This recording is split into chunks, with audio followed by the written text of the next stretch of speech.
यह कहानी है राजपुर गांव की। गांव के कुछ ही दूरी पर अनाथ आश्रम था, जिसमें अनाथ बच्चे रहा करता था। अनाथ आश्रम से बहुत से माँ बाप बच्चों को गोद लेता था। इस बात से सभी बच्चे बहुत खुश हुआ करता था।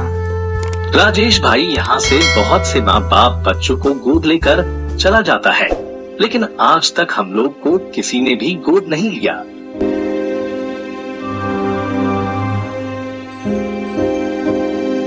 अरे रोहित, कैसी बातें कर रहे हो? भला हम लोग इतने बड़े हो गए, हम लोग को कौन गोद लेगा? हम लोगों के नसीब में यही अनाथ आश्रम लिखा है। मुझे लगता है यही अनाथ आश्रम हमारे लिए सब कुछ है। इसी तरह राजेश और रोहित अपने मन को रोज दिलासा देकर खुश हो जाया करता था।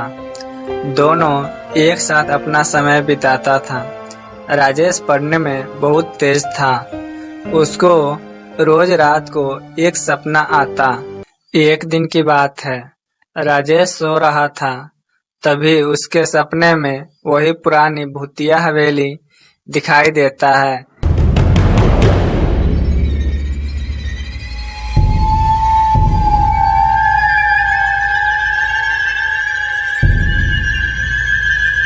क्या हुआ राजेश, तुम सपने में वही पुरानी भूतिया हवेली देखे हो? तुम्हारे सपने में ये हवेली बार बार क्यों दिखाई देता है? तुम्हारा इस हवेली से क्या रिश्ता है? पता नहीं रोहित, मेरे सपने में ये भूतिया हवेली क्यों दिखाई देता है? इस हवेली से मेरा क्या रिश्ता है? इतना कहकर दोनों सो जाता है। रविवार का दिन था। राजेश सोचता है, क्यों ना आज कहीं घूमने चले। मैं घूमने के लिए रोहित को मनाता हूँ। रोहित भाई चलो ना, आज कहीं घूम कर आते हैं। आज तो रविवार है, आज तो पढ़ाई भी नहीं होगा। राजेश तुम सही कह रहे हो, चलो चलते हैं, कहीं घूम कर आते हैं। आज मास्टर जी नहीं है। इतना कहकर दोनों घूमने के लिए निकल पड़ता है।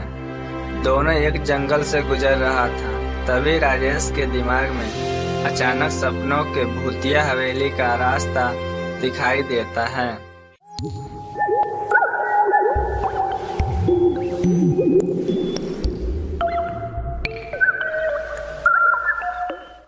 भाई रोहित, यही रास्ता मेरे सपनों में रोज दिखाई देता है। मैं और तुम दोनों इस रास्ता पर चलकर देखते हैं, क्या है इस रास्ता की हवेली में। दोनों दोस्त उस रास्ते पर आगे की ओर बढ़ने लगता है।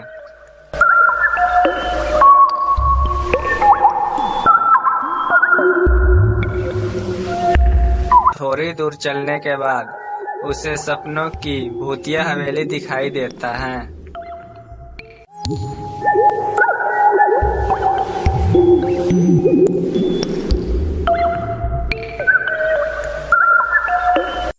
रोहित, यही हवेली मेरे सपनों में रोज दिखाई देता है।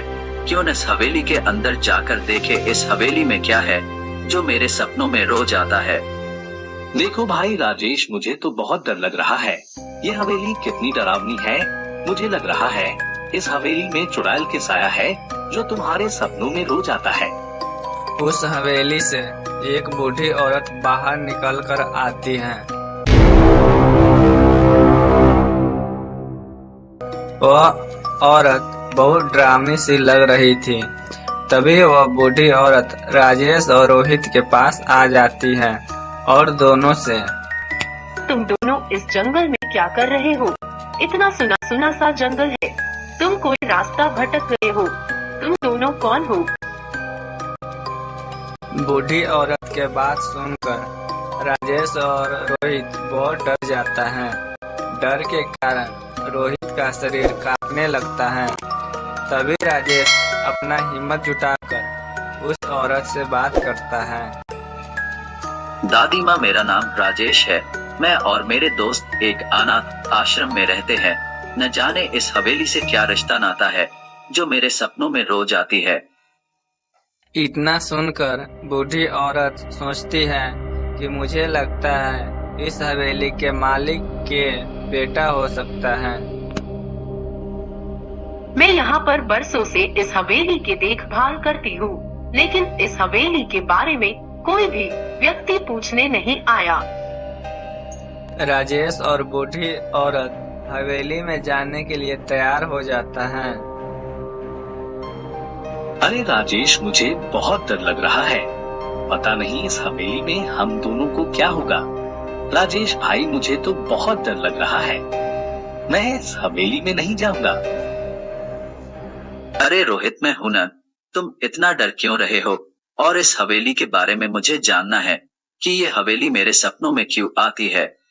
इतना कहकर तीनों हवेली के अंदर चला जाता है। राजेश देखो, यह कितनी डरावनी हवेली है।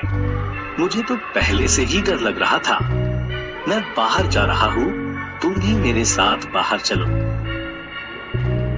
अरे रोहित, तुम कितना डर रहे हो? मैं हूं ना तुम्हारे साथ।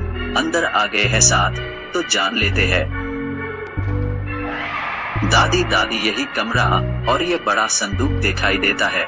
इस संदूक में क्या है जो मेरे सपनों में बार बार दिखाई देता है?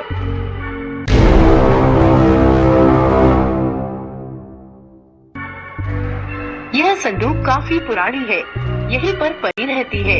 इस संदूक के बारे में कुछ नहीं पता। बरसों से यह संदूक को किसी ने नहीं खोला है। दादी, ये संदूक इतने दिनों से यहाँ पर पड़ा है, इसे क्यों किसी ने नहीं खोला? इस संदूक में कीमती सामान है क्या? क्यों न संदूक को खोल के देखे, इस संदूक में क्या है जो मेरे सपनों में आती है? राजेश भाई, इसे मत खोलो। पता नहीं इस संदूक में क्या होगा। मुझे तो बहुत डर लग रहा है। रोहित, तुम कितना डरते हो? तुम बहुत डरपोक हो गए हो। तुम्हारे जैसा डरपोक आदमी कहीं नहीं देखा। राजेश, मुझे यहाँ से जाने दो, उसके बाद तुम संदूक खोलना। मैं इस हवेली से बाहर चला जाता हूँ।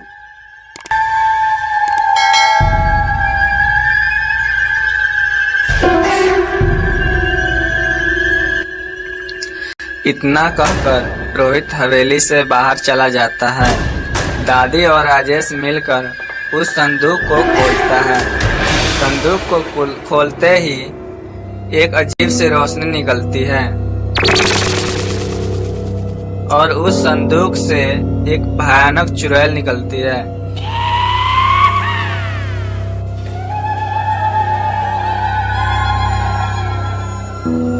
जिसकी आंखें लाल लाल और दांत टूटे फूटे, बाल बिखरा हुआ था।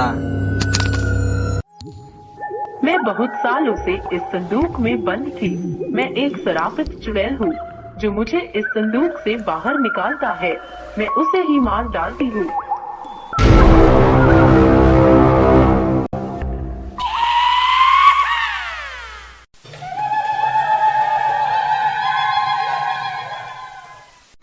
इतना कहकर दादी और राजेश को मार देती है, जिससे बहुत तेज चिल्लाने की आवाज आता है। मुझे लगता है दादी और राजेश को चुड़ैल ने मार दिया। इतना कहकर रोहित अपने आश्रम की ओर चल देता है।